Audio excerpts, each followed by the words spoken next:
Good evening, I'm Cynthia Ng. You are tuning in to AWANI Tonight. Health Ministry to change the way it releases data to paint more accurate picture of COVID-19 situation. And a closer look at the rising number of senior citizens in the country. Are we ready for an aging population? More on that coming up.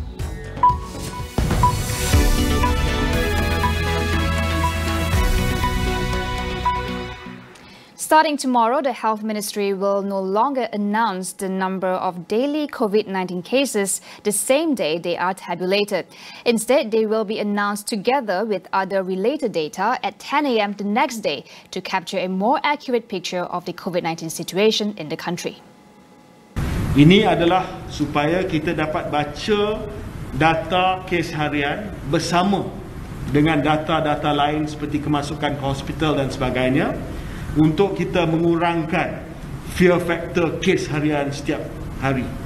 Ini adalah perubahan budaya bagi kita lah. Jangan tunggu pukul 3 ni tansi KPK punya press statement lagi lah. Just stop looking at that. It's going up together with all the other data. Yeah? Meanwhile, Kerry said that the government currently has no plans to roll out the fourth dose of vaccines for now. It will instead focus on making sure as many people get their booster shots. 77.5% daripada kes kategori 3, 4 dan 5 pada 16 Februari adalah mereka yang belum lagi menerima booster ataupun belum lagi menerima apa-apa vaksin. So maknanya common denominator, mereka belum lagi menerima booster. He encouraged Malaysians to get their booster dose, especially the Malay community. Memang keengganan menerima vaksin booster ataupun vaksin pig kids di kalangan masyarakat Melayu agak tinggi. Sebab itulah usaha untuk melaksanakan sesi penerangan, engagement dan juga usaha untuk kita menjawab satu persatu isu-isu yang tular di kalangan masyarakat Melayu sebagai contohnya mesti ditingkatkan dan diusahakan. A new SOP on isolation for close contact with a COVID-19 positive patient will be announced next week. The health minister said the consideration was made following too many incidents of close contacts in the country. He said that the new SOP for the public may follow the ones applied to public healthcare workers, where close contacts do not need to undergo isolation but undergo tests on certain days instead. Under current SOP, close contacts who have been fully vaccinated and have received booster shots will undergo quarantine for 5 days, 7 days for fully vaccinated without booster shots and 10 days for the unvaccinated. The Langkawi international travel bubble will be extended until the country's border reopens. This includes leeway for those who've already had their booster shot. Tourists who have received booster shots can leave Langkawi on the 5th day if their RT-PCR or RTK antigen test is negative on the 4th and 5th day respectively. Children aged 12 years and below can also travel with their vaccinated parents or guardian without proof of vaccination, while those aged below 2 do not have to undergo COVID-19 screening. The SOP also stipulates that it is compulsory for foreign tourists to purchase an insurance policy worth $50,000. Malaysians staying abroad are exempted from this requirement. Incoming flights into Langkawi from KLIA2 will also be allowed starting February 22nd.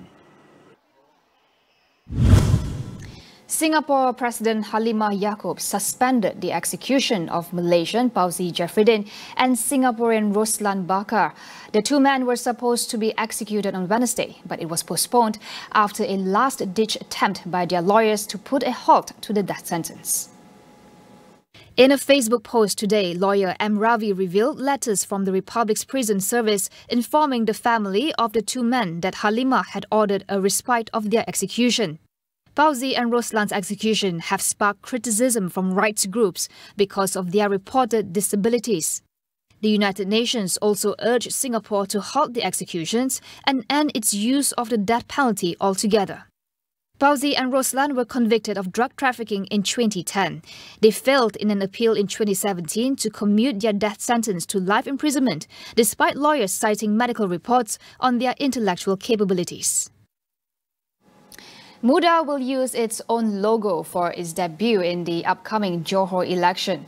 Party President Syed Abdul Rahman, however, did not say whether he will contest in the polls. The priority now, according to him, was to nominate a new face to carry the party's name instead of positioning himself. Muda had earlier reached an agreement with Amanah and DAP for the party to contest in 6 seats, namely Tenang, Bukit Kepong, Parit Raja, Machap, Puteri Wangsa and Bukit Permai. The party announced 27-year-old Amira Aisha to contest in the Puteri Wangsa seat. She was the first candidate named to represent Muda. More in a few minutes. Stay tuned.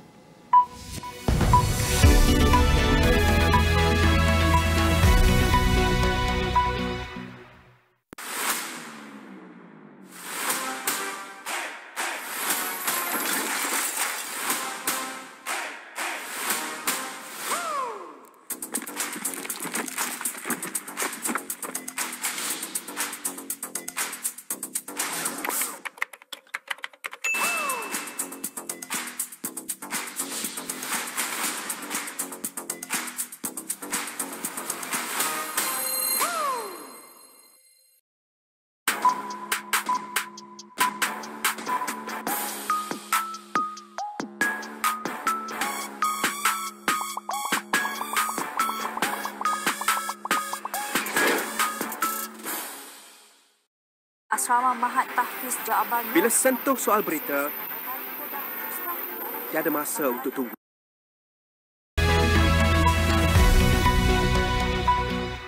Welcome back. Malaysia is fast becoming an aging nation. The government projected the number of senior citizens over 65 years to increase to 10.3% of the total population by 2030, compared with 5% in 2010. We asked advisor at Malaysian Healthy Aging Society, Professor Nadan Vidyalingam, on how best to prepare for an aging population. The most important thing, which I'm sure you're aware that it's just come out in today's media, and when yesterday people were talking about it, is financial health when you get old. And that is becoming a big challenge because of not enough of savings. People do not have enough savings. Retirement does in many ways affect the older generation as well, because many of us do not prepare ourselves for retirement. And that's one big challenge being faced. You come to a certain age and then you realize there's a block being placed there and your head is being sort of chopped off. You need to realize now I have to stand on my own feet. I got to do things. I do not have any form of support system. Malaysia, he said, needs to urgently look into using data more efficiently to come up with solutions for an aging population. We need to form an interministerial body to look at it in a bigger perspective. You know, it's very good. Yesterday it came out that they've got the data now, knowing that the aging population, looking at the number of, the birth rate is much lower. And, you got this. Now, you have got the data of the number of people are aging between 2030. You know what's going to happen. It's going to become an age nation. Now, what are you going to do about it? That's the most important thing. And very often people say that, we need to look at this aging population and provide. But it's not the providing of the thing. It is the interaction with these people, finding out the needs, analyzing it, and seeing what it is. So I think it's timely for the government to realize there's a need for interministerial involvement in aging. We fall under the Ministry of Family and Community Development, aging areas. But is that nobody's ever looked at the lifelong learning and looking at education point of view. A lot of the older generation still want to continue having, as I said, looking at education point of view, looking at sports, looking at environment, looking at social network thing. Finance is the biggest thing today. The pandemic has created a real impact among the older generation. The United States does not believe Russia is withdrawing troops from the Ukraine border. Instead, it said Moscow had increased its presence by as much as 7,000 soldiers, despite the Kremlin declaring it had pulled back some forces from the region. Russian President Vladimir Putin has signaled that he wants a peaceful path out of the crisis. And today, Moscow announced a withdrawal of forces from annexed Crimea after its claim of a military pullback from near Ukraine's borders was met with skepticism by Western powers. On Tuesday, U.S. President Joe Biden said Russia had about 150,000 troops on its border with Ukraine and in neighboring Belarus. The UK offered a similar assessment, saying that Russia continues to build up military capabilities near Ukraine and could drag out the crisis for months. Amnesty International is facing pressure to leave Thailand as royalists are demanding for its country branch to be shut down. According to them, the NGO is a threat to Thailand's peace and security for criticizing the constitutional monarchy. Some 200 protesters, mainly dressed in yellow, a color closely associated with the monarchy, gathered opposite the government house in Bangkok. The group handed over copies of a petition supporting their campaign to government ministries, said to be backed by 1.2 million signatures.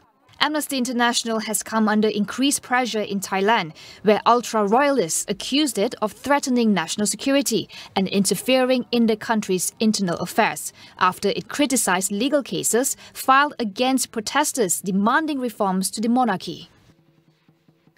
ASEAN foreign ministers held talks in Cambodia today for their annual retreat. The Myanmar crisis took center stage amid division within the bloc over how to restore stability in the country since a coup last year. The junta's representative was barred from attending the meeting in Phnom Penh. Cambodia, the current ASEAN chair, had sought to re-engage the junta. But amid friction over the approach, ASEAN excluded Myanmar's military-appointed foreign minister from this week's meeting. This was due to the junta's lack of implementation of a peace plan agreed to by the 10-member bloc. Besides Myanmar, not all foreign ministers were physically present during the meeting. Foreign ministers from Thailand and Brunei attended online, while Vietnam Foreign Minister Boi Tan Son attended virtually from his hotel room after testing positive for COVID upon arrival in Cambodia. At least 13 people, including a one-year-old child, have died after falling into a well during a wedding ceremony in northern India. Police said the victims, who were all women and girls, were sitting on a concrete slab covering the well when it gave way and collapsed under their weight. 10 others were injured in the incident. Police said the well was more than 15 meters deep. State and federal authorities have promised compensation to the victims' families. What has the case of alleged infanticide by a 15-year-old rape victim revealed about gaps in the criminal justice system when children are in conflict with the law? Tonight on Consider This, we speak to our guests about improving Malaysia's juvenile justice process. That is all we have for you on AWANI tonight. Get all the latest news updates from astroawani.com and Astro AWANI app. I'm Cynthia Ng. Thank you for watching.